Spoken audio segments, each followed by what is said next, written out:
All right, peace and welcome to the culture here.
Peace and welcome to the culture right here on the Black Star Network. I'm your host, Farajii Muhammad. Thank you so much for checking in and being with us this afternoon. Folks, we got a great show for you. First hour, let's talk about education. It is back to school time in America. And let's talk about the issue that many districts are suffering from, which is teacher shortage and so much more. Let's also talk about the fact of test scores being lower for Blacks and Latino students versus other students, how we can help to remedy this issue. At the 4 o'clock mark, folks, I want to have a conversation about privilege. There are a number of wealthy people now that are pushing back on this idea of privilege. And I'm asking the question, is this going to be the end of a long-standing inequality? So we'll have that conversation. And then later, boy, oh boy, the hip-hop world took to social media to talk about DJ Khaled's new song, God Did, featuring Lil Wayne, Rick Ross, and the GOAT himself, Jay-Z. We break down the song, why it's getting so much hype, and most importantly, is this one of the best rap collaborations of the year? We'll have it with our 2 artists. So stay tuned for that and a whole lot more on today's edition of The Culture right here on the Black Star Network. Let's go.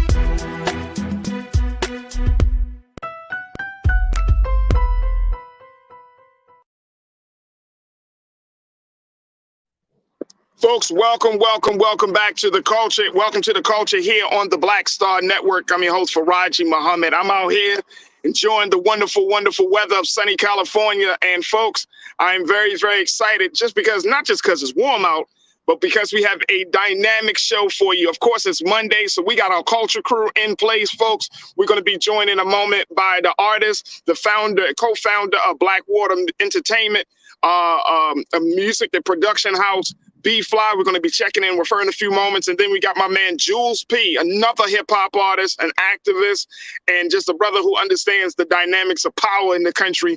We'll be joined by them in a couple of moments. But today, folks, I wanted to have a conversation about what's going on as we are at the beginning of the school year. School districts across the country are welcoming students back in. In some states, students have been back for as early as the past 2 weeks. Other states, the past week. But then most of the states, by this time, school is back in session for across the country. And so now the conversation about what's next, not just after having a pandemic for 2.5 years, what's next? Not just dealing with the already longstanding educational inequalities that continue to happen, but now there is a major, major teacher shortage that districts across the country are trying to respond to, where teachers aren't just not there. They can't fill in the positions. Now, this is an interesting take, folks. Take a look at this.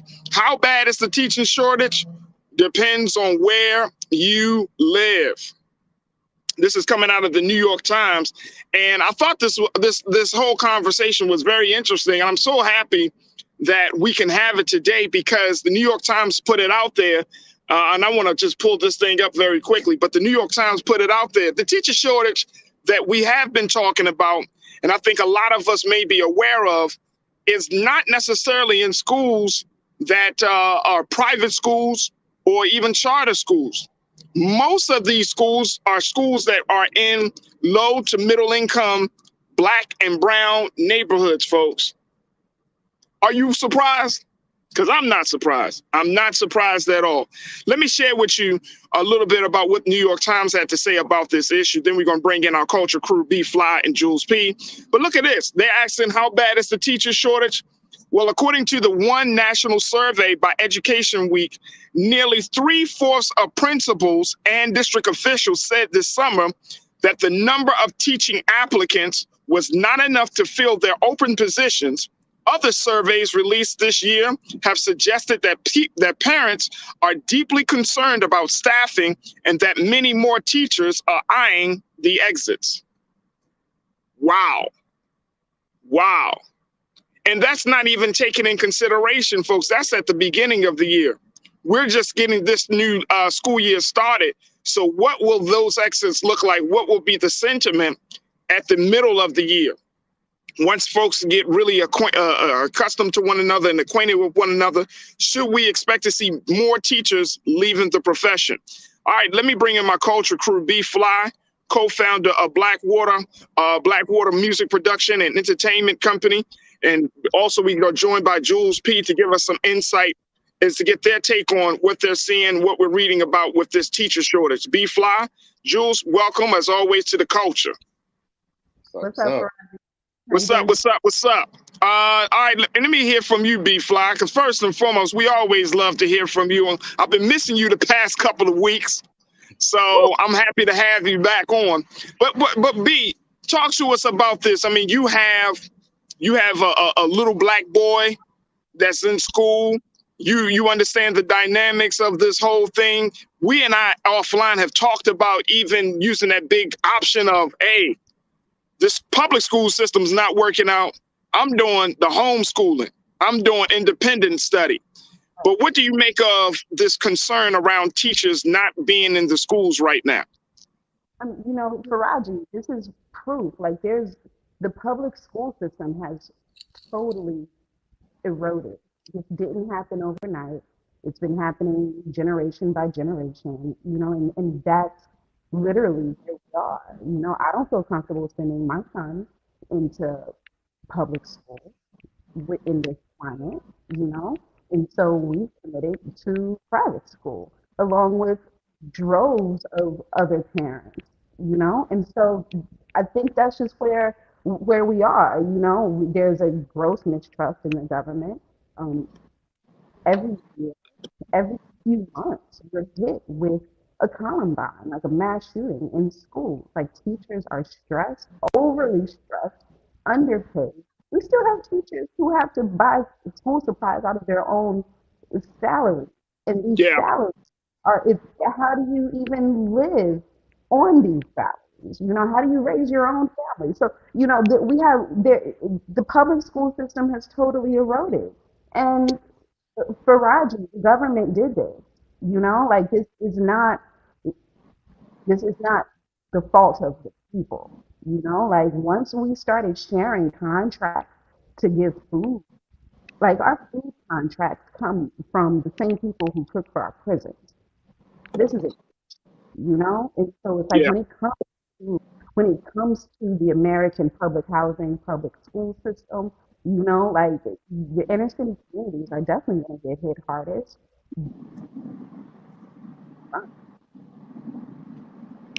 Yeah, I mean, Um, to your point, I mean, we've been seeing this, and Jules, I'm not really surprised that we're seeing a shortage in this profession. And here's why I'm not surprised. We act as if Jules, act as if we really care and appreciate teachers as is. Mm-hmm. Like we surprised, right? But we don't pay teachers like we pay other professions, There we go. right? But The support system that the districts, and I'm not saying all districts, but in districts that serve Black and brown children, the support system for the teachers is not always there. mm-hmm. The parents, we beat up on the teachers. We beat up on the teachers. The community beats up on the teachers. We're not as engaged and involved. So this is not a surprise that people come into the profession wanting to make a real change. I think if you're a teacher, you're serious about changing because you're starting at the root with the children. But we act as if we're surprised, or some people say, oh man, this teacher short. People are tired, Jules. People are really tired. Not just and this is not even just, this is before COVID happened. Right. But COVID just took it up a notch because of everything from homeschooling to virtual learning to mask wearing. All of that just took it to the next level. But what do you make of this? Being the teacher shortage is real right now. So that's exactly the point. B-Flops are the best. I mean, we discussed it, a while ago, that the teachers are being underpaid is the root of all evil where it starts. Because again, if I have a profession where I have to go through so much amount of schooling, education to then parlay that to teach to children, have that same education, background, and knowledge, as well as grade my own papers, because again, in these private schools, a lot of them have teachers' aides that are taking care of those responsibilities for them as well. So they're kind of treating them like college classes where you have a professor that's teaching, but they have another understudy that does all the paperwork for them. So the professor just literally goes, does their lesson for their 3 credit hours for the week, and then they, just going back to what they normally do in living life.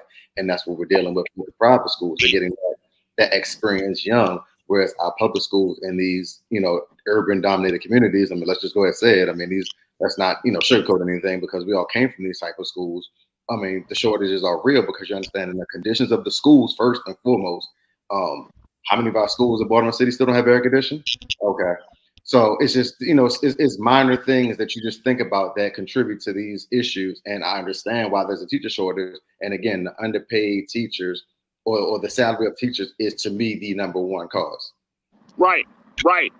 So it's the minor things that's causing that start to accumulate over the years, and then it has now gotten to a point it's a major problem. Right. Here's what the other piece of this, and Jules and B, check this out. I want to, Keena, let's post the second quote around from the New York Times. Here's why this thing is so important for us to talk about. It says, but while the pandemic has created an urgent search for teachers in some areas, not every district is suffering from shortages. The need for teachers is driven by a demand and supply and a tight job market. Salary matters, and so does location. Well-paying suburban schools can usually attract more candidates. If anything, experts say, the recent pandemic turmoil can be expected to worsen old inequities. It's complex, and it does go back before the pandemic, say Desiree Carver-Thomas, who's an analyst with the Learning Policy Institute. She said that schools serving more students, low-income families, bear the brunt of teacher shortages oftentimes. Wow. So now we're looking at this situation, B, of teacher shortages in Black and brown communities, and Black and brown students have to suffer the consequences of that. This is nothing new, Farajii, but here's the part. If Black people have always had to depend on the government, we wouldn't be anywhere. All right. So it's like, if anything, if we learned anything during the pandemic, we learned that we have to participate in our children's education, period. All right. So it's like, parenting has to, like, parents have to get deeper into parenting. I understand that we've lost a couple seconds in our earth rotation and everybody's demands are still increasing, but we can't let our literal offspring go to the wayside. If you can't afford to go to private school, then you can't afford to be more present in your child's education process, you know? And so it's like we can't just put all of the responsibility of education on that teacher. All right. And so it's like that to me is a main crux of the issue that we experience in the public school dynamic. You know, like we have to get more parent involvement. We have to get more community involvement. If you live next door to a family who works more than they should, and you know that their children need to be enriched a little bit deeper, then our community needs to be able to step in, you know. And so these elements are what have always sustained us through government abuse. You know what I'm saying? And so it's like this is we talk about verbal abuse, we talk about domestic violence. Our government abuses us consistently as black people, consistently as people of color. And until we get in front of the situation, it's not going to change. Like you have to be active in the actual education and the rearing of your child. You can't just leave that off to another person. I don't care who that person is, you know. And so that until the community literally steps in, until parents step in and actually do the homework with their children, it's going to erode even further, you know. And Absolutely. Yep. Yeah, that not I would agree. Go ahead. I'm sorry. Go ahead, B. it seems to me like it's the goal, the long-term goal of the government in order to push more into the prison system. They're eating the same food. So it's like, how far is the apple really going to fall from the tree? You know, so if you don't want your child to be a perpetual product of the prison industrial complex, then do homework with your child. Make sure your child is reading every night. 20 minutes a day massive, does does so much for the growing human. You know, 20 minutes reading a day for the adult can totally change the way you look at the world, you know? So it's like until we really get back into self and into family, then the government is just gonna continue to corrode and erode the children. You know, if you don't want that to happen, get more hands-on involved in your child's actual academic life. Absolutely, absolutely. Let's go to get some. Let's get some thoughts from our online culture crew. Folks, post your comments on our YouTube page as well as our Facebook page, and let's continue to have this conversation about the teacher shortage being so real in America as we start the school year. Shalinda checked in. Shalinda, good to hear from you, sis. You said it's not hard to believe that there's a teacher shortage with the badass kids and with the parents being ready to fight at the drop of a pen. Not only that, being put under a microscope, new jobs pays. Yeah, that's very, very real. There's great scrutiny, a lot of headaches, man. Teachers are, and this year, I mean, you know, we've been having a number of conversations, folks, about this very issue. Last week, I had Dr. Lopez, Nadia Lopez on the show. And one of the things is that we have to learn how to become partners with the school. I'm saying us as a family, individuals. As a parent, you should become a partner with your teacher, your son, your daughter, niece, or nephew, with your child's teacher, their homeroom teacher. Get to know them, a partner with the principal. How to become a partner with the school. Get involved. So that way you can start to bring a different dynamic. Because you know what, Jules, the reality is, bro, the reason that private schools and certain charter schools and other independent schools don't suffer the way that public schools suffer is because there's a higher sense of accountability and responsibility to get involved. Whereas the public school, we have been conditioned to believe this is across the board. To B's point, we've been conditioned to believe you just send your child to school, and then let the teachers, the administrators, and all them other folks make all the decisions, and then you bring them back home, and boom, your child is an enlightened, informed, critical thinking person. Well, Doesn't work that way.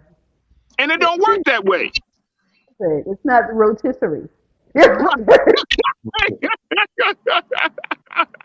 a great way of saying it, Z. This ain't No, it's not rotisserie education. You just it's put not. the child in there. All right, let me give him 8 hours from now. Bing. You all right, great. They should be fine, you know. And so it's like, and you know, there's problems on every side of the aisle right now, you know. And so it's like that. This is a call to parents. We have to be better stewards of the future. That's literally what it is. Like we can't parent and still put our immediate desires before the immediate needs of our growing humans. The moment we do that, then you can just kiss your ideal future goodbye, literally, you know? And so it's like we have to be able to do that. We have to hold parents to a higher standard together. You know what I'm saying? And so it's like all of this pressure on the public school system, the pressure of the teachers to be Yeah, greater student than the parent is ridiculous. You know what I'm saying? And so it's like we can't continue that argument. We have to literally turn back into the house. You know, if you have to go to your zip code school, then you have to make your zip code work for you. If yeah, you it don't is. make your code work for you, if you shuck paying taxes, then look at your school.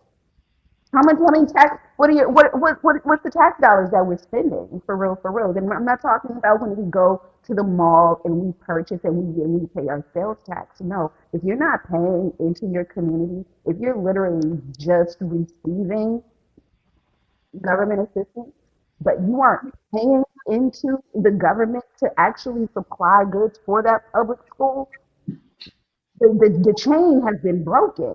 You understand? And so it's like that. And so we're dealing with that in our inner cities. We're not paying into the tax system, but we still expect to get 100% of the benefit out of it. It's not Right. happening. Pay for. Absolutely, absolutely. And I want to throw it in there very quickly where schools are facing a shortage. Check this out, folks. According to the National Education Association, schools are facing a shortage of 300,000 teachers and staff across the U.S. This is this is the country's largest teachers union. 300,000 in South Carolina, folks. Check this out. New teachers are being offered a $10,000 signing bonus. In rural Texas, some districts will only send kids to school for 4 days a week. This is what we're seeing with the educational system. This is what we're seeing. So we're seeing some real stuff happening. And guess what, folks? We have to get involved. Dujima Boutique, check this out. You posted paraphrasing Reagan, students go to school and come out progressive. In other words, they come out with a fresh outlook on life and policies. The goal is to have a dumber down populace. Do you believe that to be the case, Jules? Yep. Yeah, and it's so crazy to that point that you made earlier too, and B Fly talked about as well. So like, let's focus on this other aspect of it. So if we're short teachers and staff, you know what else we're gonna be short of? After school programs for your kids. So now there's no more clubs and organizations for them to join. There's no sports and athletics because your coaches are also your teachers. So if your teachers are already getting stressed out trying to handle the workload of having more students and more classes, now your sport programs and different things like that are going to fail and take a step back. So now you have less opportunity for your kids. So now they're only going to school and going home. There's no after study programs. There's no clubs or organizations to join. There's no different type of avenues for them to get involved in, like student government or different type of activities like that. It's going to affect everything. It's a domino effect. So the less staff you have, the less teachers you have, now there's opportunities that kids are open to access to outside of just going to school. So again, when it comes to now, it's time to graduate. We're going over student service learning hours. They ain't got them because they didn't. It's not their fault, but they didn't have the staff in place to help their child gain these different type of avenues to get these different type of programs and hours. Absolutely, absolutely. I want to just share with and Keenan, let's do this final quote before we take our next pause. Here's what the big challenge for struggling districts are. The challenge for struggling district is to cover positions in a way that not only fills seats, but also serves students. Say Tequila Brownie, who is the chief executive of TNP Consulting Services for districts on staffing and student achievement. She said, quote, everybody right now is just talking about, frankly, warm bodies. The quality of teachers still matters. You never will get to quality if you don't get it to if you don't get to quantity first. And that's where we're looking at. Right. We want to talk about warm bodies. I'm trying to think, okay, how do we make sure that it's a qualitative person that's standing in front of your child? Because I just don't want no average Joe standing in front of my son or my daughter trying to teach them something. Like this is a side, if this is not your thing, then don't try to make it your thing. You know what I'm saying? Be be serious about it, because it's just too much on the line. Yeah, it's too much on the line. And I'm still meeting people who are teaching because they don't have anything else better to do. That's a problem. And B, I ain't with that. I am not with that. Like, I still get into that argument with that young 20-year-old who doesn't have anything else better to do. So, I will teach. Like, that's such an issue. Like, if teaching is not your ministry, take your ass to McDonald's until you figure out what it is. You understand? You know what I'm saying?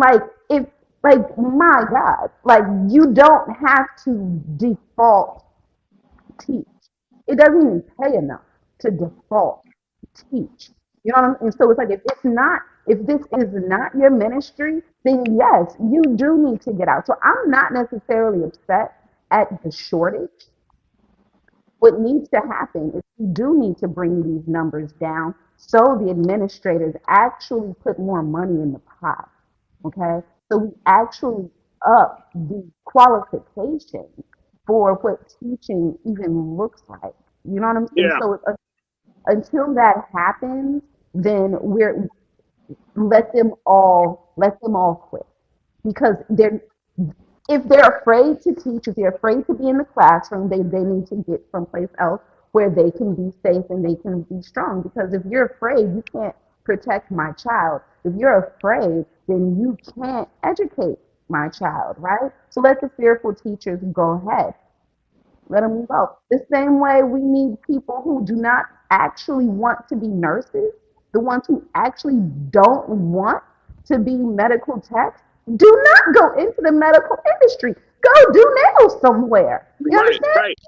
Lashes somewhere. Get deeper. We need more women literally occupying our beauty industries again, because they've been co-opted by men. Like, we need to, all Americans need to literally do a self-check and ask yourself, am I really serving my ministry with my 40 hours? Or do I need training to get better, to get deeper into my passion, my career, so I can actually show up and serve the world in a healthy way?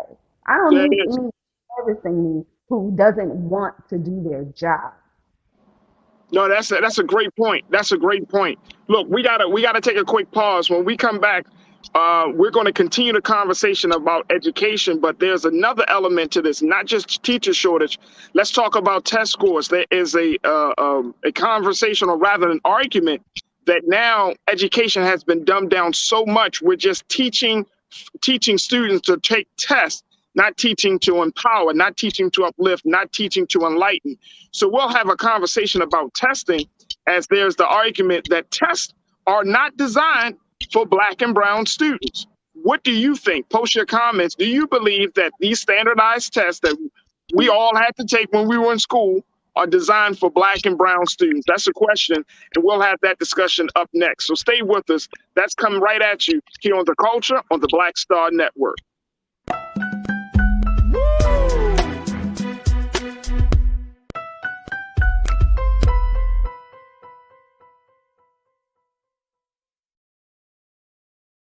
I'm Deborah Owens, America's Wealth Coach, and my new show, Get Wealthy, focuses on the things that your financial advisor and bank isn't telling you, but you absolutely need to know. So watch Get Wealthy on the Black Star Network.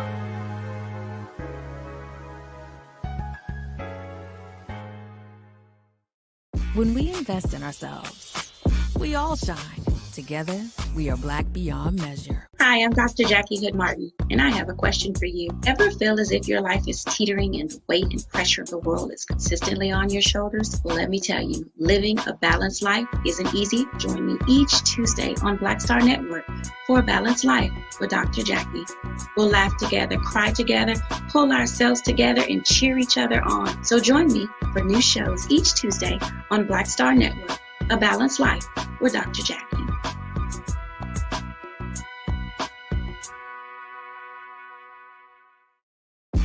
When we invest in ourselves, we're investing in what's next for all of us. Growing, creating, making moves that move us all forward.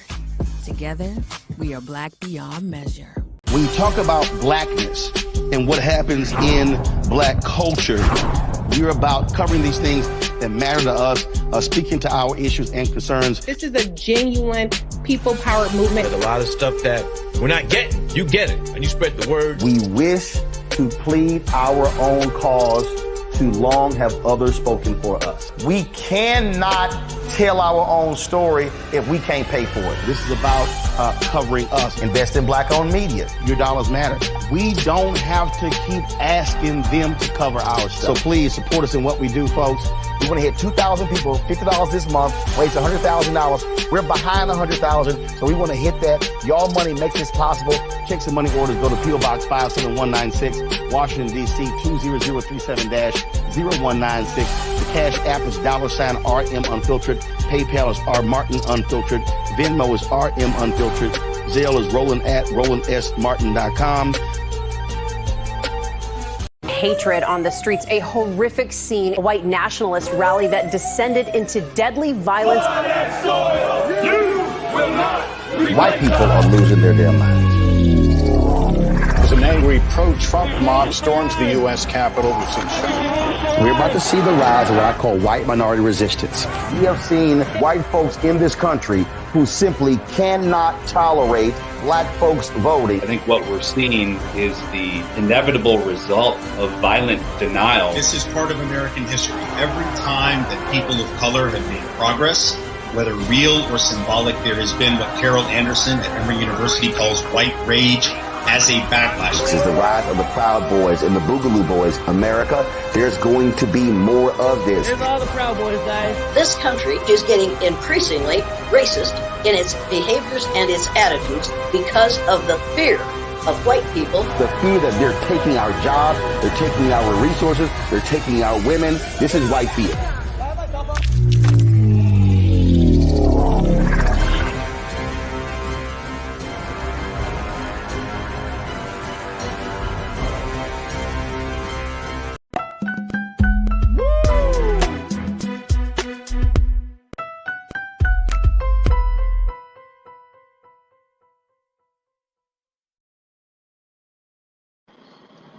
All right, folks, welcome back to The Culture right here on the Black Star Network. Man, oh man, having a great conversation talking about education as we are back in school. They're starting today. A lot of schools have now opened their doors for in-person learning.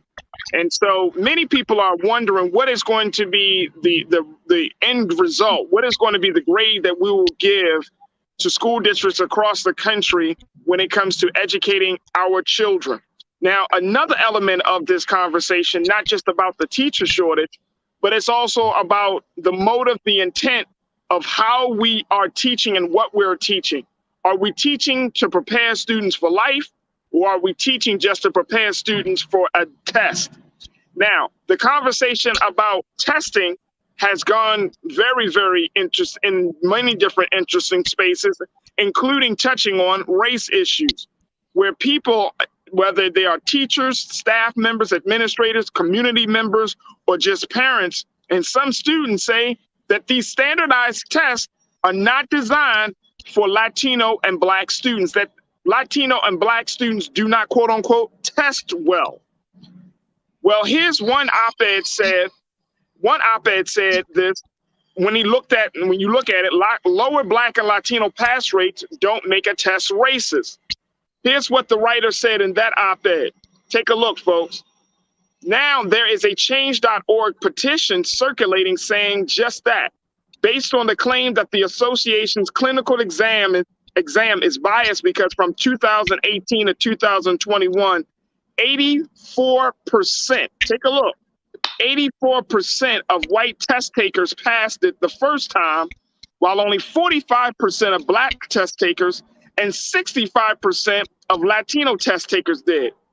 These numbers are grossly disproportionate and demonstrate a failure in the exam's design, the petition states, adding that an assertion that the problem lies with test takers only reinforces the racism inherent to the test.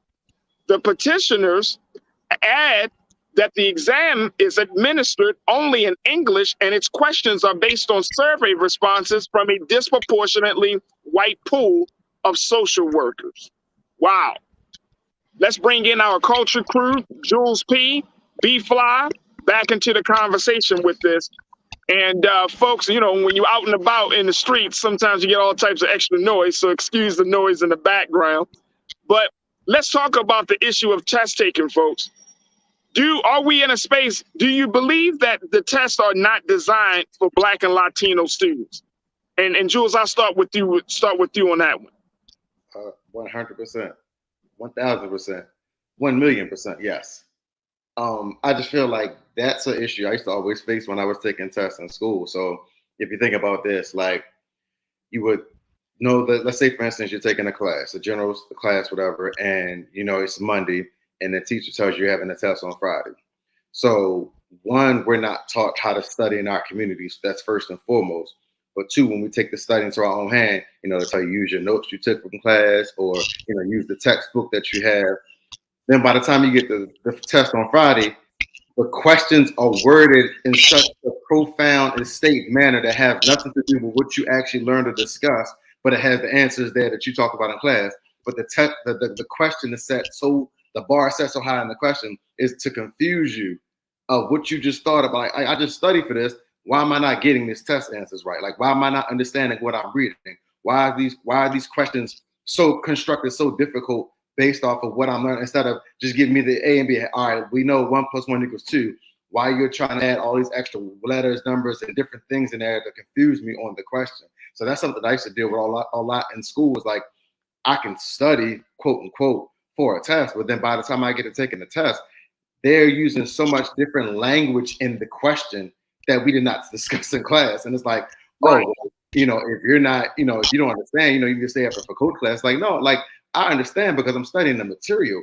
The way these questions are worded, like you're trying to make us fail. Like that's why I used to feel like in high school all the time. I say, I feel like you're trying to make us fail these tests, because like it should not be that difficult when you're asking cut and dry questions based off the curriculum that we studied during the course of the week.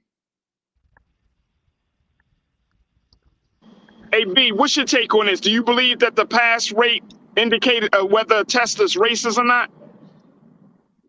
You know, Farajii, this has been an ongoing conversation my entire life, I feel like.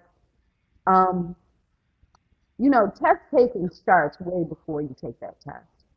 All right. And so and it is challenging for any student to shift their focus into learning when the home environment does not put learning first. All right. And so, you know, I did not have issues when it came to the standardized test, None of my necessary peers did either.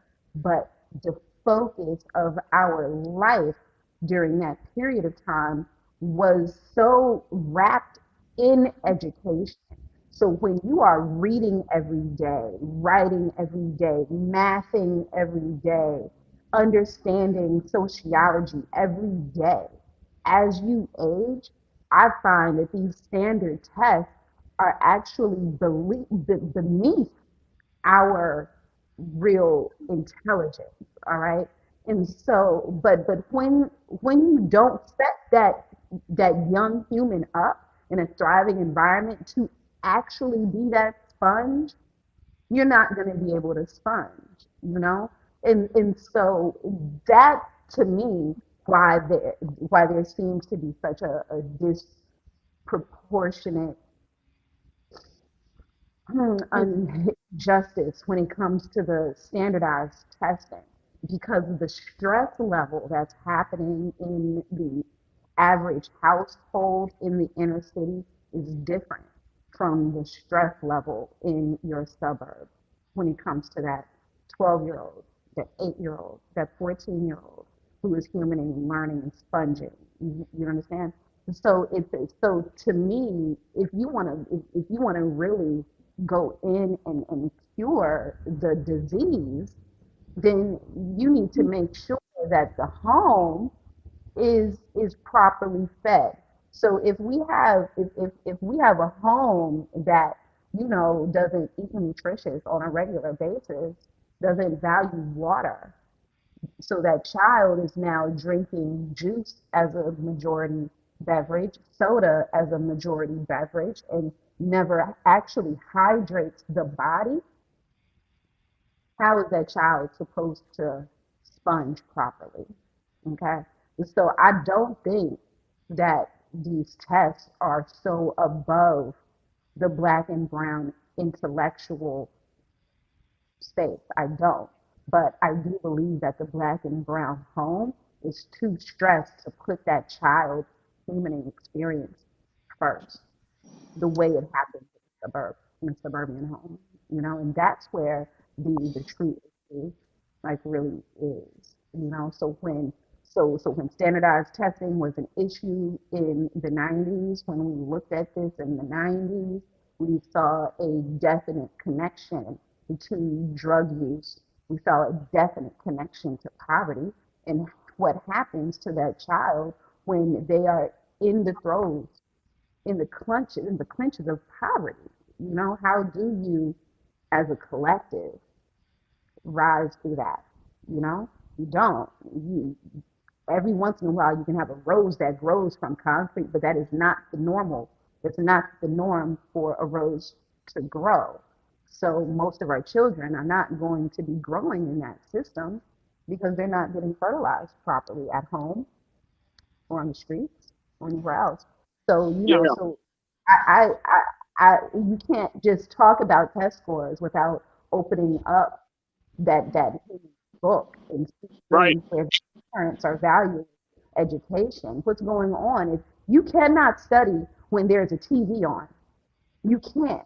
So if that's what's happening, then you're not going to retain the information. You know, and if your parent, if the adult who is supposed to be leading you does not turn the TV off and give you a book and sit there with you so you can actually understand what conjugating a verb is, then you aren't going to get it. So you're going to be an adult not knowing the difference between your twos or your theirs, and you're going to blame society for that. But no, you have to blame the parent that brought you into this world at a certain point. And so that's what this is, you know. I don't think the tests are above our intellectual scope at all. But but the parents aren't taking these basics seriously enough. And I think to that point, once you start having a conversation about tests, B, you start to ask the question, should we use a new metric by which we measure student success and educational excellence, right? because there is a growing number of voices that are pushing back on that. We're seeing colleges who are saying, look, we don't care about certain standardized test scores, right, Jules? You know what I mean?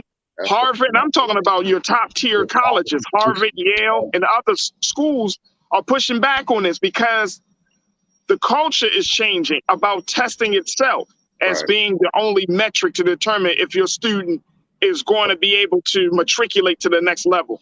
Let's go to a couple of folks that are checking in, and I appreciate all of y'all for sharing your thoughts. You don't like my music. You posted, and I like this. You say kids learn differently, but we squeeze them all into this cookie cutter education system that values rote learning above all else. Right. Right. Everybody don't learn the same way.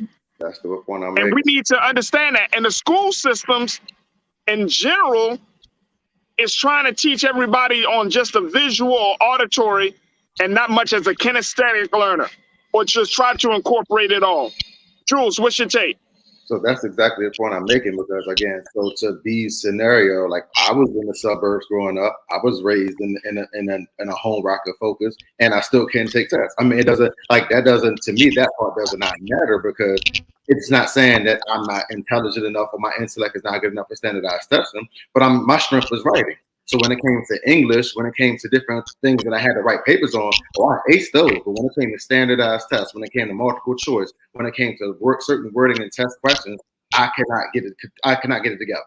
And that's literally the way that the test was being given and the way that I was able to learn and receive. It's not saying in the class I'm not understanding, but I'm not soaping up what I learned. I'm not sponging all information. I'm not being able to regurgitate the stuff I'm talking about, because again, if my mother's coming home and she says, what happened in class today, I can regurgitate everything that was said in the class. I can regurgitate everything I just looked at when I studied my paper. But then when it came to that test, it's like, well, why are you getting a C? Well, why are you getting a D? When you just sat there and gave me the information, it's like, I can't, it's the wording in the test that I cannot get past. And I'm like, that's not no fault to my own. I think that is also, and I've been saying it since high school years, that's more on the way to give standardized tests. When I got to college, I did not have those issues, because the way that they cultivate the test and the way and sometimes you had class that only gave you a midterm and a final anyway.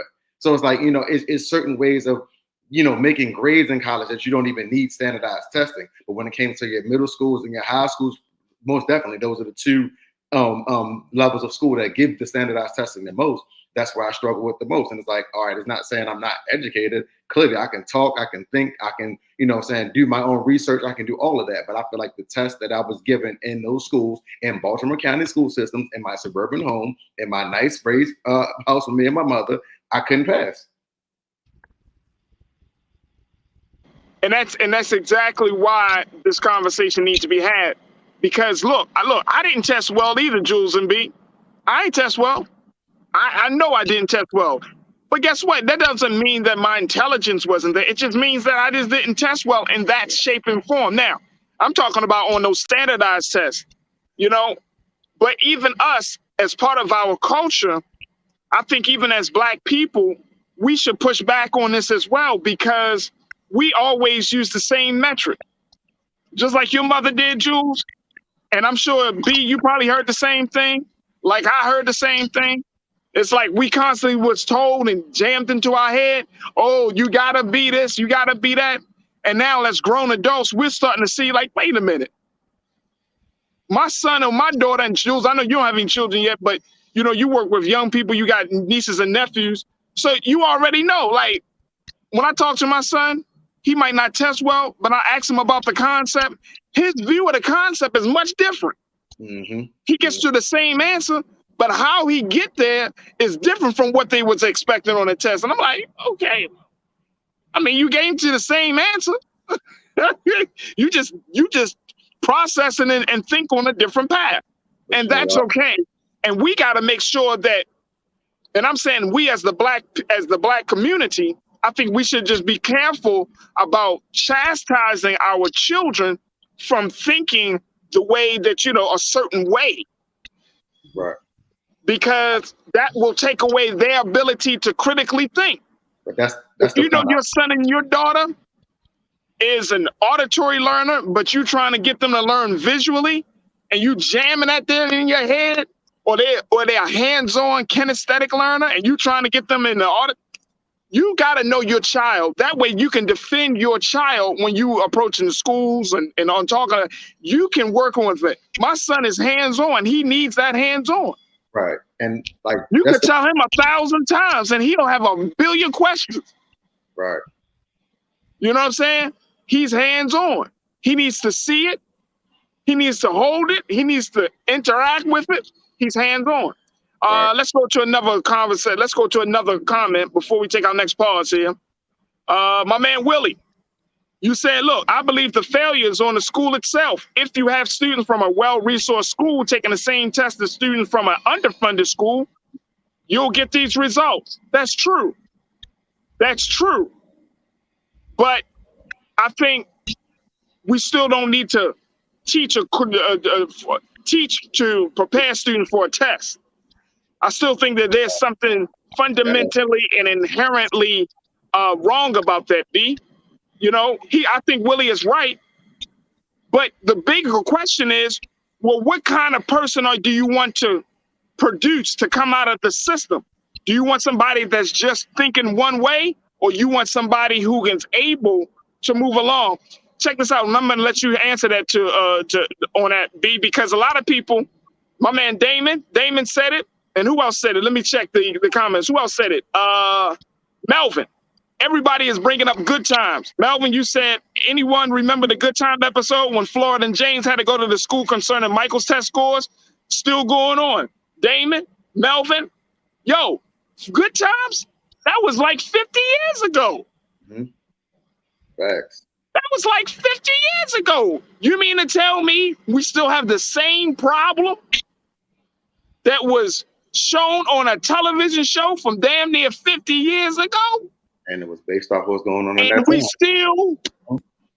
we still suffering from the same issue. B, go ahead. You got that. I mean, you know, it's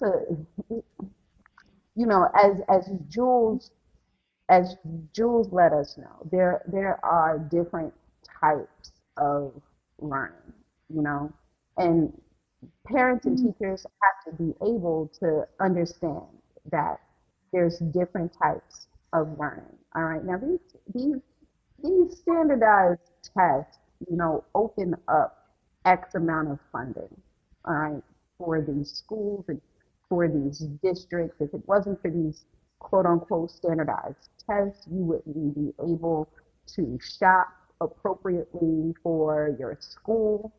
All right. Every school gets a rating as a result of these standardized tests. All right. And so teachers and parents have to be complicit in understanding the type of learner you have, so you can support that type of learning so you still get what you need to get at the end, you know? And so it's like, if we're taking this back to good times, then the only commonality there is that we're still talking about how you educate yourself when you're Black and poor, all right?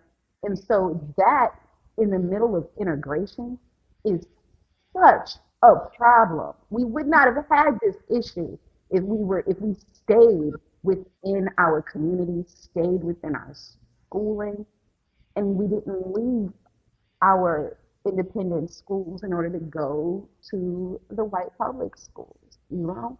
So it's kind of, it's super disheartening to be in this conversation still, because, you know, we have two ways to go. We either go into the public schools or we go into the private schools.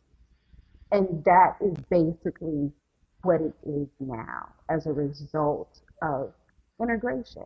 Like, let's just be honest, you know? And the more parents want their children to be white adjacent, we're gonna go through it, you know? And so pandemic taught us the value of community. If you really have beef with that public school and you really can't afford to go private, then I expect you to homeschool.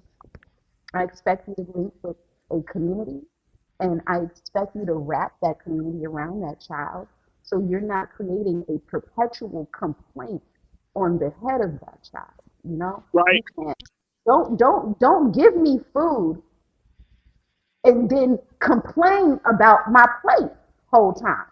If you don't want to eat it, then go somewhere else. Plant your own. Get a seed, grow it. You understand? But until that happens, we're literally just biting the hand that feeds.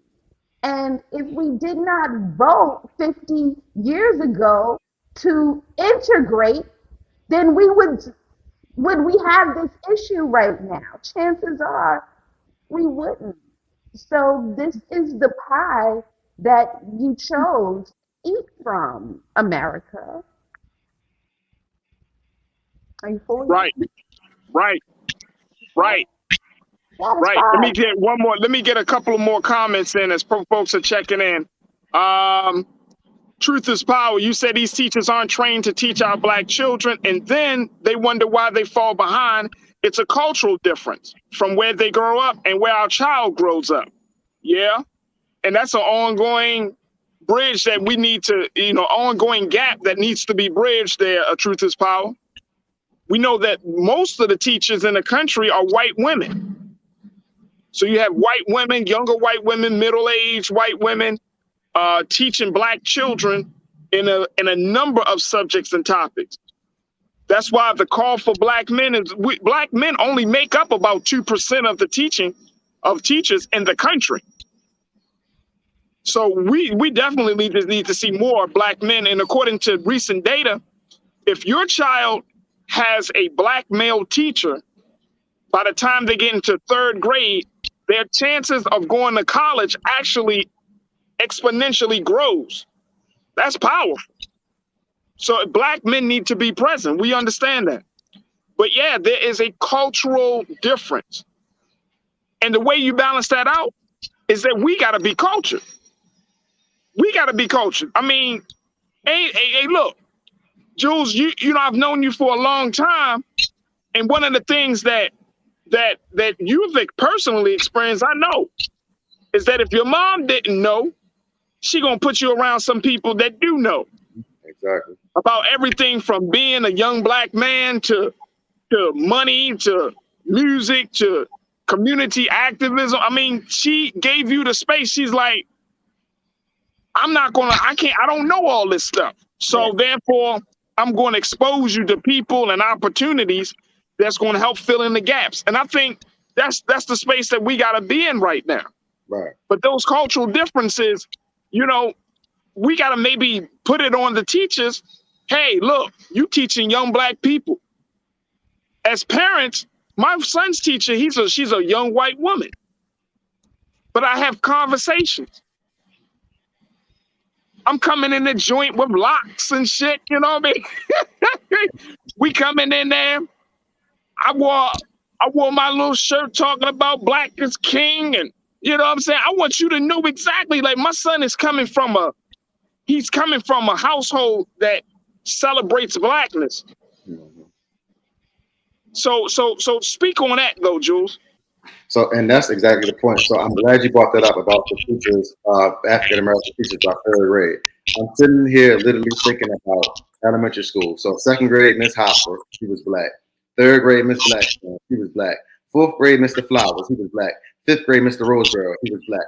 And look where it cultivated me, because that putting that into my mind at a young age, seeing blackness, seeing black empowered, seeing black educated, allowed me to go into the tracks in life. So that's funny that you said that. Like, I never even thought of that. That could be something that translates to something to this day. But from second grade to fifth grade, I had all black teachers.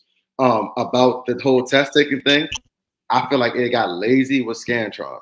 The reason I said it got lazy when they invented that Scantron mess is because, again, it's only one answer right. And like you said, when you have your child who's able to explain something a totally different way, we got to update with the times. When you're going anywhere in the United States right now, when you go on your iPhone and you go into your map app, they give you 3 different ways to get somewhere, not just one. So if they're giving you 3 different ways, that means there's more than one answer to get to the destination you have to get to. That's the same thing we need to relay and test, because your child doesn't have to do it the way that you figure it out. But if they still get around to that point that they're trying to get and unpack, then they still got the answer right. Facts. Absolutely. Look, we got to take a quick pause. We're going to switch gears. When we come forward, folks, let's have a conversation about privilege. Man, we got to talk about it. But I'm asking this question: are the wealthy in this country now starting to wake up to this idea of privilege and pushing back? I'm going to share with you what 2 wealthy men have to say about their privilege in the world. We'll have that conversation. Then later, let's talk about it, folks. DJ Khaled put out a masterpiece of a song called God Dead, featuring Jay-Z, Lil Wayne, and Rick Ross. Man, so many elements of the song that has to be decoded.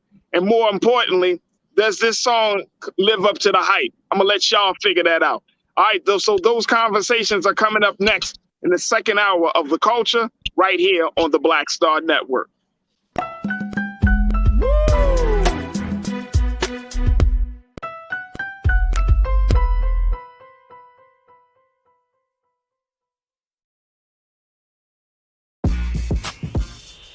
When we invest in ourselves, our glow, our vision, our vibe, we all shine. Together, we are black beyond measure. Pull up a chair, take your seat. The Black Tape with me, Dr. Greg Carr, here on the Black Star Network. Every week, we'll take a deeper dive into the world we're living in. Join the conversation only on the Black Star Network. I'm Deborah Owens, America's Wealth Coach, and my new show, Get Wealthy, focuses on the things that your financial advisor and bank isn't telling you, but you absolutely need to know. So watch Get Wealthy on the Black Star Network.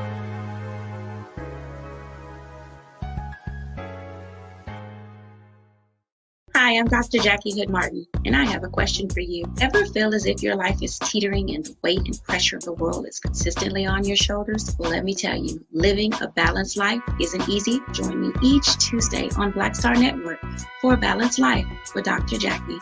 We'll laugh together, cry together, pull ourselves together, and cheer each other on. So join me for new shows each Tuesday on Black Star Network, A Balanced Life with Dr. Jackie. When you talk about blackness and what happens in black culture, we're about covering these things that matter to us, speaking to our issues and concerns. This is a genuine people-powered movement. There's a lot of stuff that we're not getting. You get it, and you spread the word. We wish to plead our own cause. Too long have others spoken for us. We cannot tell our own story if we can't pay for it. This is about covering us. Invest in black-owned media. Your dollars matter. We don't have to keep asking them to cover our stuff. So please support us in what we do, folks. We want to hit 2,000 people, $50 this month, raise $100,000. We're behind 100,000, so we want to hit that. Y'all money makes this possible. Checks and money orders go to P.O. Box 57196, Washington, D.C. 20037-0196. The Cash App is $RM Unfiltered. PayPal is R Martin Unfiltered. Venmo is RM Unfiltered. Zelle is Roland@RolandSMartin.com. Hatred on the streets, a horrific scene, a white nationalist rally that descended into deadly violence. White people are losing their damn minds. As an angry pro-Trump mob storms the U.S. Capitol, we're about to see the rise of what I call white minority resistance. We have seen white folks in this country who simply cannot tolerate black folks voting. I think what we're seeing is the inevitable result of violent denial. This is part of American history. Every time that people of color have made progress, whether real or symbolic, there has been what Carol Anderson at Emory University calls white rage as a backlash. This is the rise of the Proud Boys and the Boogaloo Boys. America, there's going to be more of this. There's all the Proud Boys, guys. This country is getting increasingly racist in its behaviors and its attitudes because of the fear of white people. The fear that they're taking our jobs, they're taking our resources, they're taking our women. This is white fear.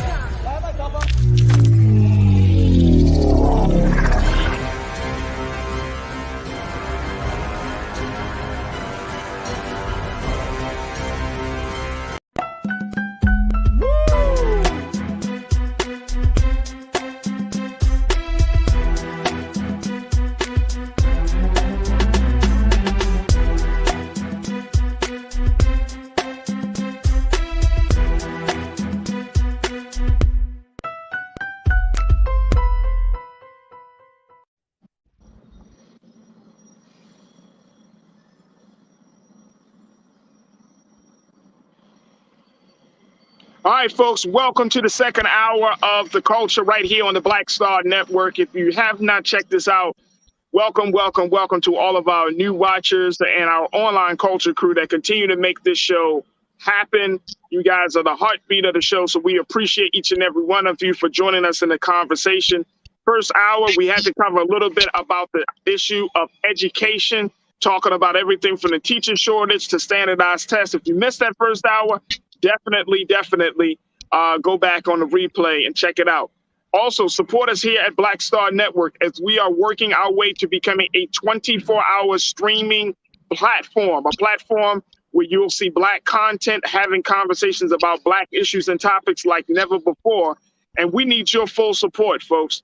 You see Brother Roland pitching it. I'm going to just add to it. Your support is everything for Black Star Network. So make sure you support us financially. Make sure you support us by sharing the content and so much more. But go check us out on our website at blackstarnetwork.com. All right, folks, let's have a conversation about something I think a lot of us tend to talk about, but not really understanding the real dynamics of it and the multifaceted element of this issue of privilege. Now, we talk about white privilege. We talk about male privilege, but now can we talk about class privilege? Can we talk about the fact that wealthy people are pushing back on this idea of privilege? Here's why I wanted to have this conversation. Because Shaquille O'Neal, it was revealed in an interview that he did over the weekend, where he said that his children need 2 degrees to access his $400 million fortune. 2 degrees. Listen, this is what he said on a recent interview. He said, in order to get my cheese, you have to present me with 2 degrees. I didn't know Shaquille O'Neal could rap. Okay, Shaq. He said, I just keep them motivated. I'm teaching about generational wealth right now. I tell them all the time, we don't need another NBA player in the house. If you want to play, I can help you get there. But I would rather see a doctor, dentist, hedge fund guy, a veterinarian, or a world traveler. Wow. Here's the irony. Shaquille O'Neal's son, Sharif O'Neal, plays in the G League. He played in the summer for the LA Lakers, Shaq's former team. But I think he now got a contract with the G League. But this is very, very interesting. Now, here's another person that talks about this, and I want to get your take on this before we go to our culture crew online and on to our culture crew panel, B-Fly and my man Jules P. Tom Brady. Tom Brady, who we all know, is a NFL superstar. Many call him the GOAT, one of the greatest of all time. 7 Super Bowl rings. He said in an interview some time ago, he said, we have people that clean for us. We have people that make our food. We have people that drive us to the airport if we need that. We get off a plane, and there are people. He said, we get off a plane, there's people waiting there for us, and we get ushered in. That's my kids' reality, which is the hard part to say, guys, this is not the way reality really is. What can we do about that? I think we can try to create experiences that are more along the lines of what most kids go through, even though I still have experiences that a lot of kids never do have. Wow. That's interesting. All right, let's bring in B-Fly and my man Jules P. privilege? Is the privilege being challenged by wealthy people? And here's the thing. Here's my add-on question with that, B and Jules. If the idea of privilege is being challenged by wealthy people, do you think that it will change the culture of privilege in this country? Jules, what's your take on that? Shaquille O'Neal and Tom Brady. I agree with both of them. Ironically, with Shaq's, you have to have 2 degrees to touch my cheese. Yeah, I have that same mindset. If it's the money that I made, yes, I will provide for your needs during your life. But I don't want you to get in the aspect of thinking once that you get to 18 or once you graduate high school that you can just kick back and touch my millions. Now, I want you to work the same way to get to where I'm getting at in life. And 2, I feel like that's also a good thing to teach your children also is, hey, you know, you might create a lane that might make more money than I made. I mean, we all of our goals is to make sure our children go further in life than we do. There shouldn't be an idea of I'm the cap of my family, so nobody should surpass me, so I'm gonna hold everybody down. No, the idea is for you to go further than me. So I feel like that's what he's teaching when he's telling his children. These are the different things and avenues you can do. Yeah, Sharif, you can play in the NBA. I mean, I got people that can hook you up and connect some blah, blah, blah like that. But also there's a career after the NBA that you have to focus on. A sports career is only usually, I mean, right now, what, 5 years in, well, NBA, probably 5 years, NFL, probably 3-year lifespan. I mean, depending on how good you are. But I mean, just the average lifespan of an athlete is about 3 to 5 years. So what is your plan after that? What is your plan to focus on outside of that? What business ventures do you want to be a part of? What education, what interests you that you want to get educated in that then take your degree and pursue? I agree with that. With the Tom Brady life, I get that 100% because, again, if I work so hard, like imagine us coming from where we came from. We're struggling our whole life. Then we finally get to that lifestyle. It's like, damn, like I worked this hard to get here. I don't want my kids to have to go through what I went through to get here, but they also need to understand perspective. Well, it's going to be difficult to teach them that, like you said, when I go to a plane, I get a private jet, and when I get off a jet, there's a car service waiting for me to get ushered in events. Yeah, that's a different mindset, but that's my lifestyle. As a kid, you're not going to understand that. And that's one thing I also realized too. The younger the children, they're not going to get that. You have to wait till they get older and then they have to create their own individuality. Same thing going on with Elon Musk and his kids. I mean, there's so much nonsense and things being spewed out into the media, but you kind of hear these same scenarios like, yo, this is my money. Like some of his children not even like, I don't even want your money. I'm going to do something on my own. Like, right. You create your own personality. And that's the thing we got to stop thinking about, oh, it's just about the kids, it's about the kids. Yeah. But when your kids get of age, they're not going to want to do everything you do. They're not going to want to take the same avenues and paths that you took to get to your money. Like that's not what their focus is. Some of your kids will be like, I'm my own person. I don't want to do that. So that's what you're going to have to deal with. So I do agree with both perspectives. And again, for it relating to us, it's like, again, if I were, I'm at 33 now. So if I were to come into some wealth in the next 3 to 5 years, when I have a child, again, they're not going to have to go through the same things I went through, but they're also going to have perspective and understanding as well that this is not the lifestyle of everybody. So you can't convince me like, oh, this is how we're living now. It's all good and gravy. Everybody lives like this. Like, no, this is how we're living. This is what me and your mother worked hard to get to, but also understand perspective-wise that there's a journey and other people going through things trying to get to the same aspect, and this is how they get into that. And once you get into your stage of figuring out a life, then you'll figure out what the next stages you want to take to go, whether it be educational route, business route, or whatever.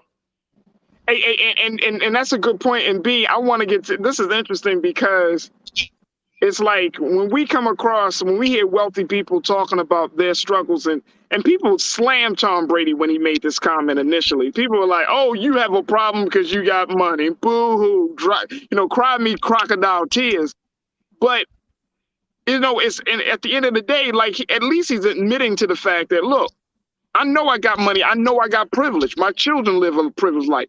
And it's like, as culturally, we all say we want to be wealthy. We all say we want to have financial security and be able to have generational wealth. But then on the flip side of it, it's like people, when you do talk about your wealth, then people get mad at you. Damn, man, that's messed up. You got that much money. Oh, that's your kid's reality, not mine. And it's like, bro,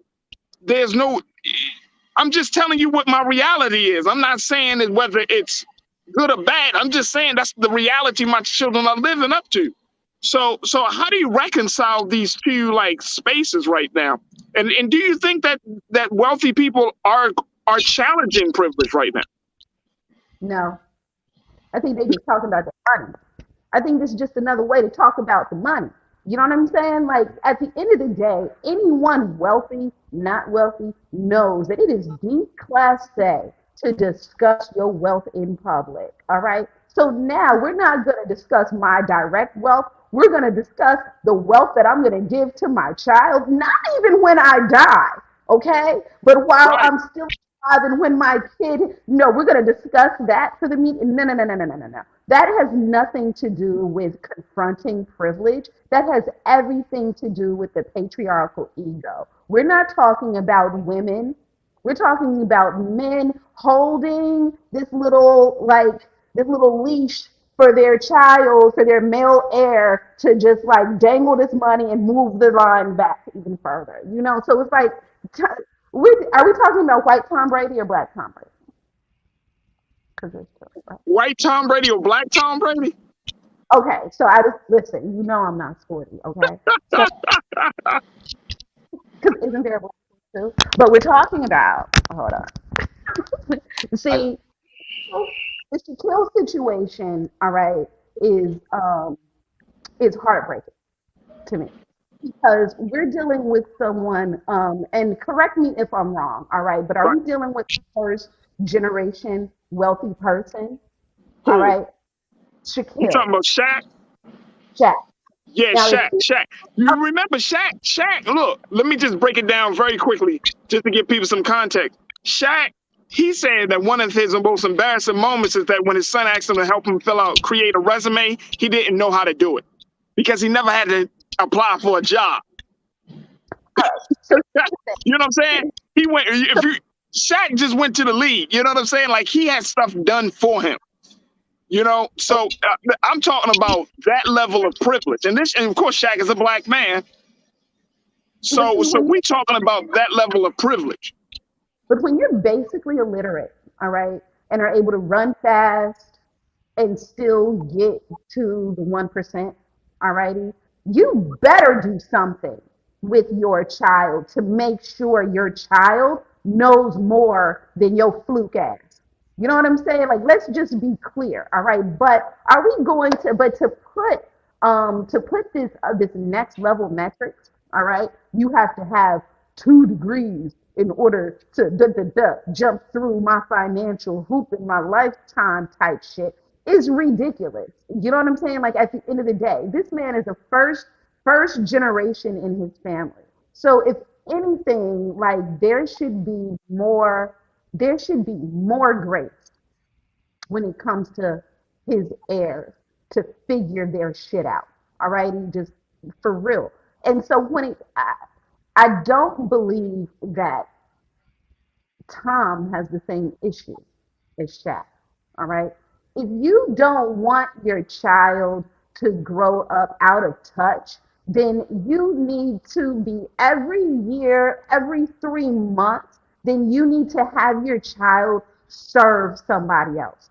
So if your child, I don't care how affluent or poor your child is, if your child isn't in the process of serving another human at least once a year, you're going to have an out of touch human who's going to be in the world adulting in a toxic ass way.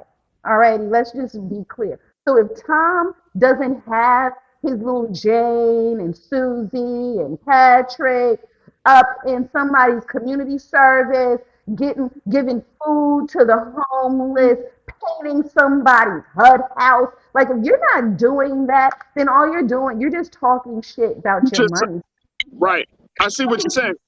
Abusing your child. You know what I'm saying? Like that's child abuse because now the child has to deal with the weight and the ramifications of the world knowing that I should have access to wealth, but I still have to figure my shit out. That's a whole next mind fuck, all right, to take that privileged human through who does not even have a process of giving back to humanity. So if you are raising your child on the other side of the tracks, I expect you to bring your child to the other side at least once a month so you can actually have a well-raised human.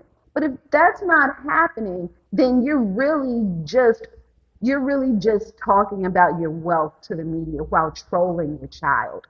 Well, Parents here's do, the you know what I'm saying? here's the That's a troll. You know what I'm right, and I can understand that, but I think Tom Brady, like to his credit, like I said, he's first admitting to the fact that he recognizes this. He knows that it's going to impact his children in some way, shape, or form. So he's like, what can we do about it? Right. And so my response is the same as yours. Put them in spaces where they have to serve other people. Put them in spaces where they understand the struggle of other people. Right. But here's the thing about that. That has to be a value of yours, of the parent, whoever the parent is. It could be Tom Brady, it could be Shaq, it could be whoever. If the value of the parent is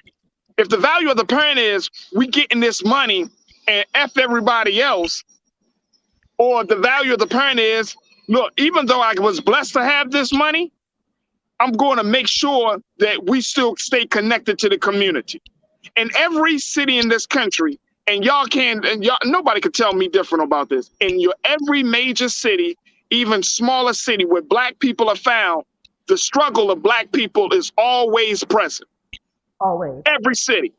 Whether you're in Los Angeles, whether you're in Baltimore, whether you're in Boston, wherever you are, you can always see black people struggling. And it's unfortunate as hell, but the reality is that.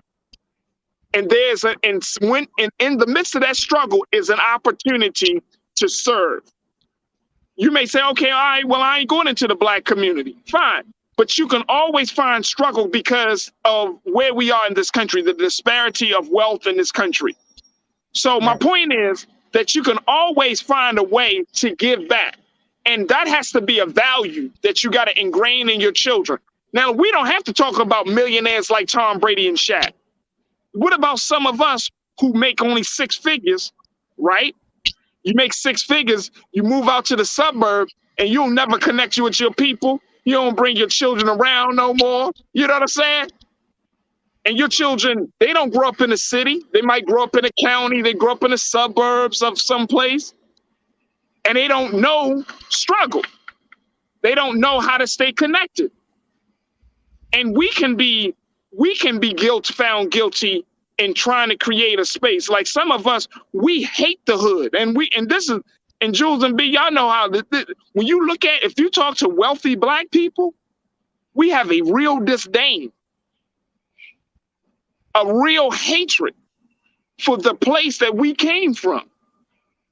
And once we were afforded opportunities, whether it's school, a better career path, whatever, we told ourselves, you ain't got to tell me or tell us, but you told yourself, when I leave here, I ain't never coming back.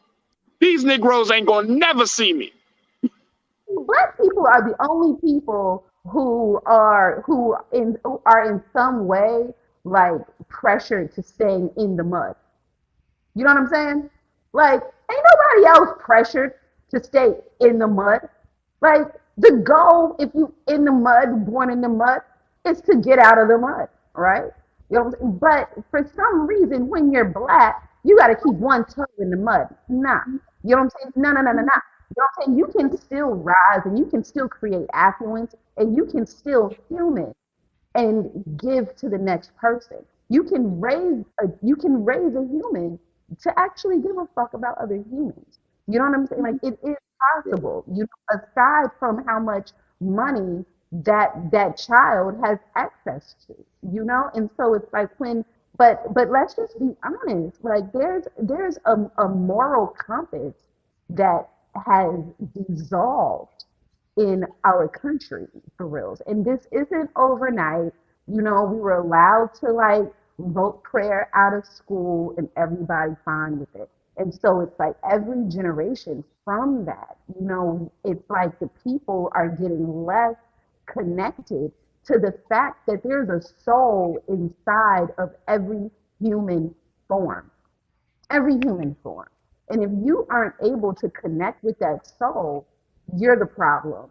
It's not the other souls, you know? And so it's like when we parent in a way that disconnects the human from the soul, then yeah, you're going to have perpetual problems. This is what it is. And so I did, you know, in a real, in I guess our Black fantasy, we are immune from such inhumane ways. You know, Black people are so connected to our morality. We discuss it in public with our enemies. We hold each other to a certain level of give back, certain level of accountability.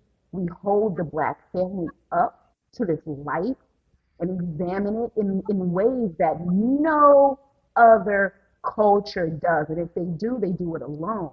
You know, so it's like so we expect Shaq, honestly, to have given his child several paths to an affluent life. If he hasn't, and this child is just going to default to his brawn, like that's an issue, you know. But this is probably why Shawnee left him. Right. You know? Hey. Oh. Right. Jules, what's your take? And then we're going to get to some audience comments. I guess a couple of things, because, you know, me, I'm like outside looking in. So, one, I don't take everything as face value either. So for the Tom Brady comment, let's not act like he's came from wealth. He was the 199th pick of the NFL draft, which means 198 people went in front of him, which means the people that are getting drafted in the first 5 slots, you get the most money. So he had to work harder than 198 people in front of him to get where he's at now. So let's stop taking what's said at face value and pay attention to the work. Let's not confuse what's said on blogs and posts and whatever as to what's going on in his actual household. The man had to work where he got from. You don't think he's teaching that to his children too? Like that's just my obvious. I don't see it like, oh, I'll work hard to get here. Now y'all got everything. Go out there and just be rich like me. Like, no, I don't see that. I feel like that man behind closed doors with him and his wife by taking care of that family, teaching them to work because, hey, your father did not come from the #1 pick. I wasn't the most scouted in college. I had to work to get here. People that are drafted 199 don't even make it off the practice squad, let alone to the actual playing field of the NFL. And now this man is in year, 22, 23, whatever. Like, that's just look at the work. Like, I don't, all that talking crap don't mean nothing to me. I pay attention to a person work. Like I always say, actions speak louder than words to me. You might slip up with me. Again, people have faux pas and slip up in conversation all the time. I don't judge you by what you say. I just look, hey, what's the work? What's the work say? What led up to this? All right, let's go to Shaquille O'Neal. I feel like, and I mean, I can probably be in the same line. I feel like if I have the money that he has, I will have the same mindset. That's not to say that I'm not going to set up my child for the future. That's not to say that I'm not going to help and make sure they have all the avenues and things to get into. Because again, we're making it sound like, oh, I'm just holding my money, never giving it to you. I bet you they ain't got to pay for college. I bet you they ain't got to worry about nothing. Your cars. I mean, he was even talking about the cars that you get, like based off of your grades. Like how when Sharif wanted the car, he was like, Sharif wanted a certain type of car. He was like, no, this is what you're working to get. Like you're not going to get that $400,000 car just because I got $400 million. This is the car that you can get, and when you want to get that, you work for that. Like that's still teaching the value. Like that's I'm so confused, and when the messages are being put out there by what they're saying, it's like people have their reactions. I get it, so everybody has an opinion, but I'm still teaching you the value and what I accomplished and what I got financially for you to get to. There's going to be a time where you're going to fail. Everybody that's a businessman, everybody that's a successful person has failures. The best thing about his kids, if they ever have a failure, they have a safety net of a father who's not going to say, oh, damn, well, you failed on your own. Well, effort, it is what it is. No, he's still going to be there to provide you, help you get back on your feet, and then challenge you to get to your next goal. So that's what's being taught. And that's the point I'm making. It's like, I can't judge somebody based off of what they said or how they doing it or how they go about it. Everybody's different. how we feel about it. Me, you, and B-Fly all have 3 different ways of parenting. It don't mean none of us are wrong. It don't mean none of us are the parent experts to begin with. We all have our own ways, but the end goal is the same, to see our child's success. And however they get there in that point is the purpose and end all goal. And I think to that point, Jules, the fact is Shaquille, Shaq, Tom Brady, whoever it is, they're not saying that they wouldn't support their child if their child make a misstep here or something like that. That's the nature of being a parent. But I think it's important that we have a conversation, because I don't want us to get into a place, and I'm saying us as Black people in this country, we get into a place where we gone, man. We get a little money, we are out. And if we want our children to be an what they say, well-rounded individual that has a heart for humanity, regardless of what financial level you may be at, you got to always remember where you came from. Right. Who posted this real quick? I want to share this very quickly as we wrap up this part of the conversation. Karen, you said, DMX said it, don't forget where you came from. Someone may remind you. That's where we are right now. You can't go through any city, any town in this country and not see a struggle of people. Mm-hmm. The reminder don't always have to be an aggressive reminder. The reminder can just simply be you driving down the street and you see a man laying on the street. The reminder can simply be somebody asking you for some change outside of your favorite Starbucks. The reminder can simply be when you see somebody's furniture and clothes sitting on a corner because they just got evicted. Wow. Those are reminders. I know they reminders for me. Shit. I'll be like, oh boy, man, my heart goes out to them. You know what I'm saying? Because any one of us can be in that position nowadays. Ain't nothing for certain. You know what I mean? In the sense of, like, you might have a great job today, that joint fold tomorrow. We don't know. Mine happened on the pandemic. You know what I'm saying? So if you crap on people on your rise to the top, the universe will remind you. The universe will certainly remind you, hey, you're not as big as you thought. Give thanks. Give thanks. All right, look, we got to take another pause. When we come back, let's talk about the hip-hop song that got everybody talking. DJ Khaled's new song, God Did, featuring Jay-Z, Lil Wayne, and Rick Ross. Stay with us. That conversation is coming up next here on The Coach.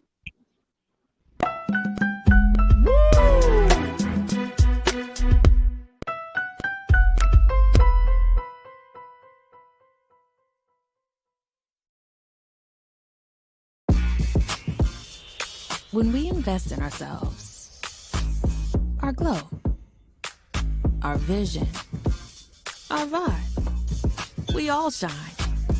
Together, we are Black beyond measure. Pull up a chair, take your seat. The Black Tape with me, Dr. Greg Carr, here on the Black Star Network. Every week, we'll take a deeper dive into the world we're living in. Join the conversation only on the Black Star Network. I'm Deborah Owens, America's Wealth Coach, and my new show, Get Wealthy, focuses on the things that your financial advisor and bank isn't telling you, but you absolutely need to know. So watch Get Wealthy on the Black Star Network.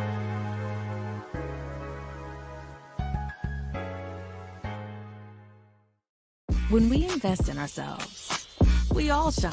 Together, we are Black beyond measure. When you talk about blackness and what happens in Black culture, we're about covering these things that matter to us, speaking to our issues and concerns. This is a genuine people-powered movement. There's a lot of stuff that we're not getting. You get it, and you spread the word. We wish to plead our own cause. Too long have others spoken for us. We cannot tell our own story if we can't pay for it. This is about covering us. Invest in black-owned media. Your dollars matter. We don't have to keep asking them to cover our stuff. So please support us in what we do, folks. We want to hit 2,000 people, $50 this month, raise $100,000. We're behind 100,000, so we want to hit that. Y'all money makes this possible. Check some money orders. Go to P.O. Box 57196, Washington, D.C. 20037-0196. The Cash App is $RM Unfiltered. PayPal is R Martin Unfiltered. Venmo is RM Unfiltered. Zelle is Roland at RolandSMartin.com.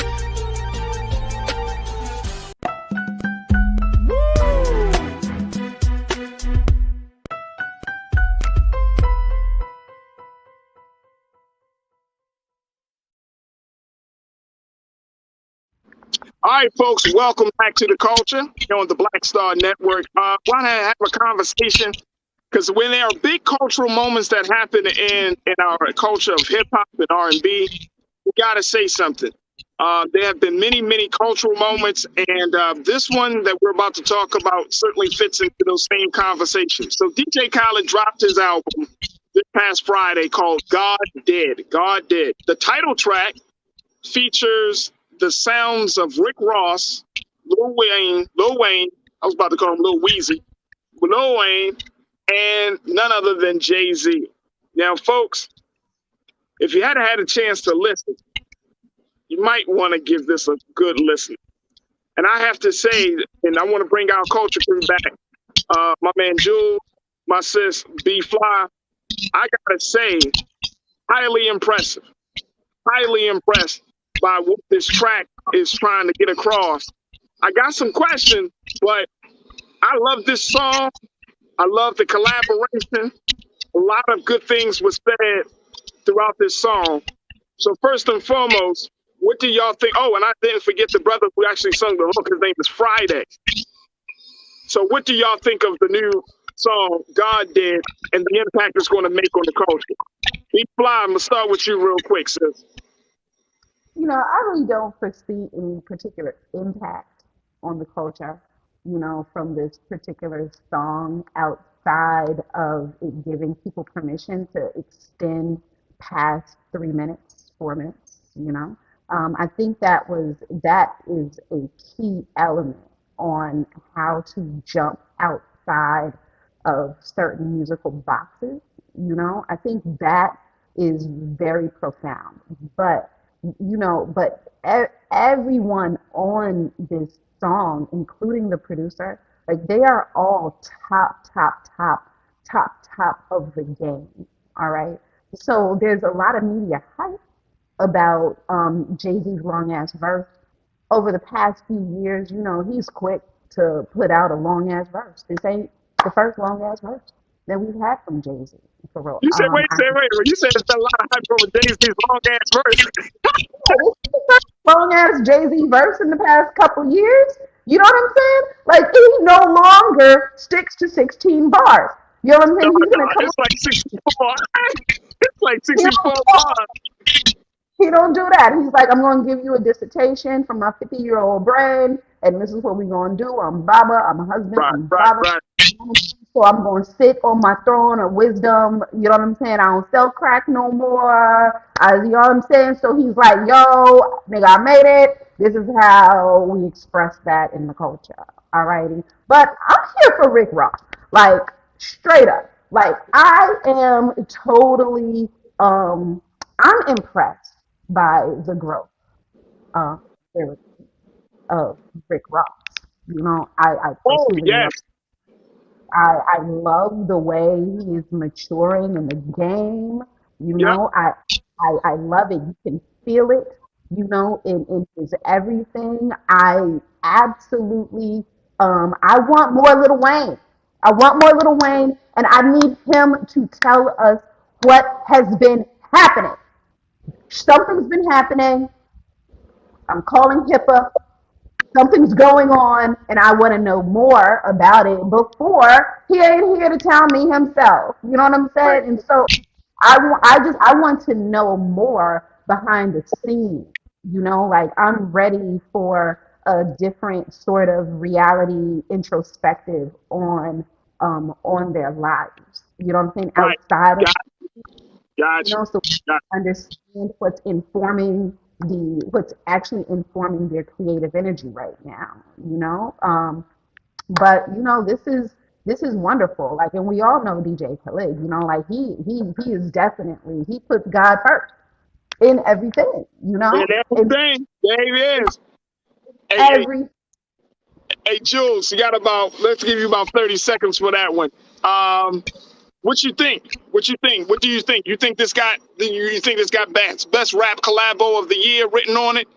Do you think this is the verse like from Jay-Z's verse? And I think all of them got notable verses. Let me just say that. I think what Rick Ross said was notable. I think what Wayne said was just quotable. You know what I'm saying? Like, he is the culture. You know what I'm saying? But of course, Jay just puts his own thing. He talks about a number of things in that piece. What's your take?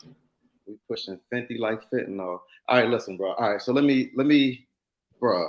All right, so real quick, let's go. Rick Ross, I agree with B-Fly. The growth of his lyricism is just off the chain. Like, I love Rose. That him leading, and that's how I feel all the time. When you lead off a song of that magnitude, you have to be the strongest. We already know what Hov gonna do. We already know what Wayne gonna do. When you're leading a song of this magnitude, you have to be the strongest. He did that. He succeeded. He set that bar. He set that tone. Lil Wayne, if we want to get the bar breakdown, he basically called all y'all new people his sons, and he had safe sex, so y'all not even really him. Y'all trying to be him, the face tats, the dreadlocks. Y'all, but you're not me, baby. I'm still Weezy out. You ain't anybody touching my level. That's a no, and I agree with B-Fly. Carter 6 is on the way, so we know we're going to get more. All right, Hov. Hov does what he's supposed to do. He not outside often. It usually takes DJ Khaled to get him outside, usually. That's usually the if you look at Jay-Z's features in the last 10 years, it's mostly been DJ Khaled verses. So that's a good relation, a good rapport right there.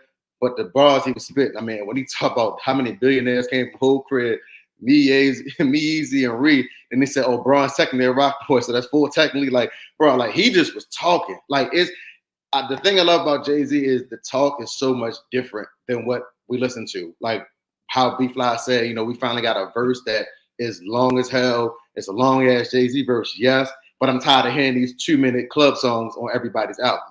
Like, we can still talk. Like, we just got finished listening to Kendrick album a couple weeks ago. Like, we can still talk that talk, and we can still spit, and we can still go at it the hardest and let you know ain't nobody messing with us. And I'm gonna let you know I'm the GOAT and ain't nobody touching me. So, I'm already there with this whole song. This is the collab of the year so far. Like, I know people say don't jump the gun because it's still there. Well, I listened to it all weekend. I kind of sort of try to put it up against other features for the year.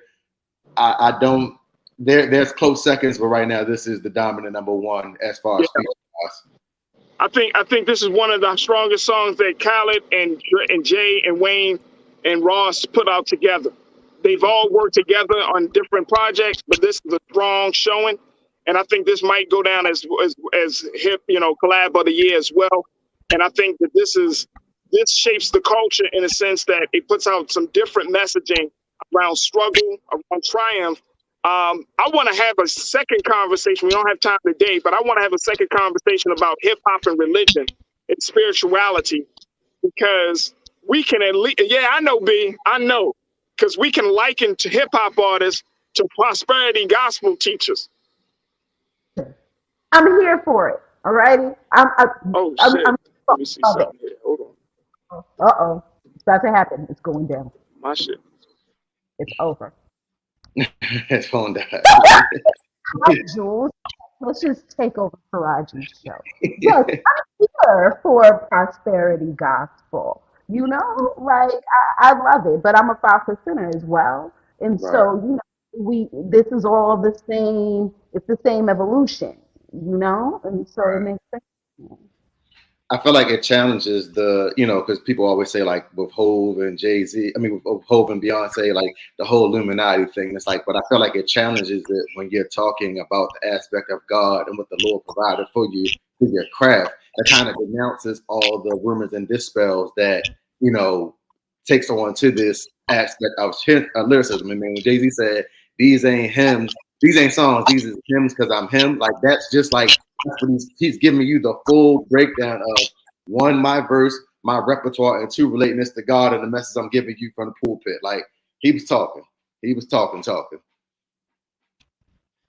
You know, I think that it's interesting because we will at one point degrade hip hop for not being spiritual, and then the moment we go spiritual, then the people want to tear it down as if we're sacrilegious, And so, but I do appreciate this new trend of rappers expressing their spirituality through music. Like I want to say like it was a good 10, 15 years where that was kind of missing from the overall pulse, And so it's nice to not have it just be limited to the indie music experience. Right, right. And the fact that it's put on mainstream now, and like that's the point. It's so major because like now it's being talked about, and it feel like now we're in a safe space. Where, like you said, 10, 15 years ago, it wasn't a safe space to talk about, respecting God, loving God, respecting women. Like, it's like now we're in a space where all of that is like that's the growth of the music, that's the growth of the artistry as well. Because again, it takes the artist, the new artist, also to comply with it. So it can't just be Jay-Z coming back and saying something, and then everybody goes on and do what they wanted to know. It took the whole craft of the culture. Now they all start to cultivate and join in. Like, all right, let me step my pen up and let me talk about what I've been through. Yeah, I used to come from Sunday school on Sundays when I was a kid. So like I can talk about that now where I'm not looked at as a weirdo or a clown or I'm a coon because I'm sharing my previous religious experiences. We can talk now. Like, so I mean, I think that's the major part of the music industry where it's going. Like, I love it. Like, I really do love this. Yeah, it's dope. Toby can't be the only person, talking that talk. You feel? So is Farajii really God? Yeah, phone died. So, phone drop like service when you're in the tunnel. We got some comments. Let's read the comments. Oh, we have comments. All right. Yep. So, Miss Shell Ray said, "Gracie nailed it with this one." Too, they're all vibing. Whole still to outflow the lyrics against the young rappers. That's true. He can still compete. Man, pushing 50, 50, still competing with the young boys. It's real. It's just real. As he should. Like I don't believe that you're supposed to mature out of hip. Like it's on us. Like we have to be able to mature with, like together. Right. And I'm looking forward to being in my 60s, in my 70s, experiencing what rap has done to the world. Right. That's what I can't wait for. It's going to be amazing, like it's going to grow with us, on our terms. And that to me is the most powerful thing about the future, because you're not going to be able to separate rap culture from culture. You know what's so funny to think about what you just said? I can't imagine, like imagine me 60 years old, like at a cookout or family get together, and Amigos Bad and Bougie comes on shuffle. Like, how will I feel about that song 40 years later? Like, it's like that song still goes so hard. Like, that beat is ridiculous. I love the vibe. Like, how am I gonna react at 60 years old and Bad and Bougie is getting played? Like, well, hopefully we'll still be able to listen, and they won't be canceled like R. Kelly. Right. Huh. That's facts.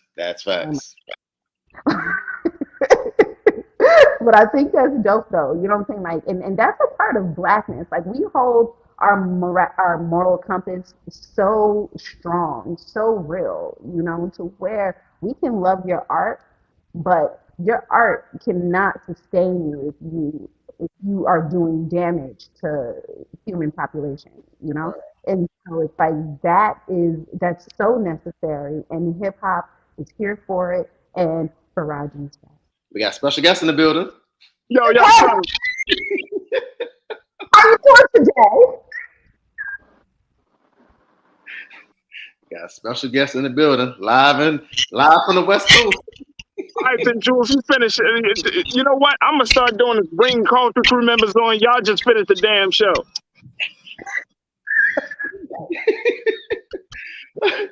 Oh man, my connection, yo. when you out in the streets, sometimes they don't want you to be great. No, that's that. What did J. Khaled used to say? They don't want you to win. Right? They don't want you to win. Oh, you gotta have a. I appreciate y'all. Hey, look, real quick. Yo, why Keenan Petty? He got me on the panelist side. That okay, now he's supposed to be back over to the host side. Keenan, like you coming in as a panelist, dog. Like you're a crew member. I don't know who hosted.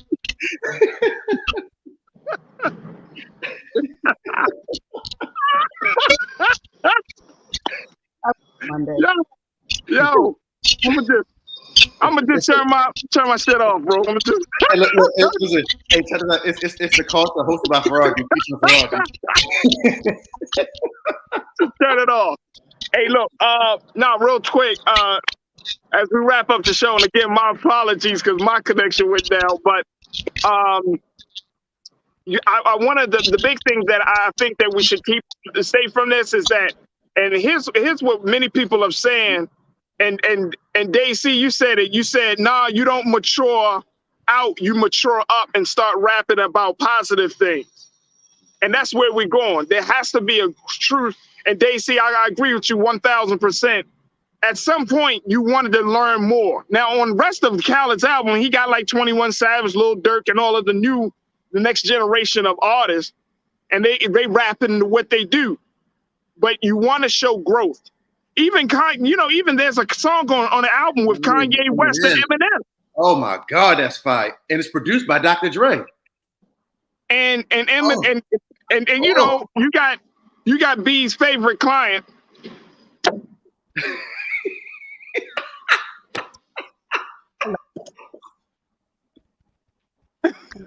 Gonna make this funny. See? God take him away. I'm here. Jesus is here for Jesus. Understand? Right. They said Kanye. Keenan said Kanye got him. Do it. Kanye listening. Everywhere, you know. He's trying to broadcast from the Kanye satellite right now. Come on now. That's bigger than rolling. Oh, this is hilarious. This is the greatest show ever. The greatest show ever. This is great. So, you gonna hold on? I gotta let somebody in the elevator. Yeah, well, I might as well wrap the show up, man. It's 5. Oh well, you know. I mean, we thank all of our crew members for, thank you for Keenan, thank you for Joel, thank you for B-Fly, for Roger, of course, man, everybody in tune, all our listeners and watchers, Facebook Live, Black Star Network, YouTube. I appreciate all the support. Continue to donate. Please continue to donate. Brother Roland Martin is pushing the campaign. Please continue to donate. Support the Black Star Network. Cash App, PayPal, Zelle, Venmo.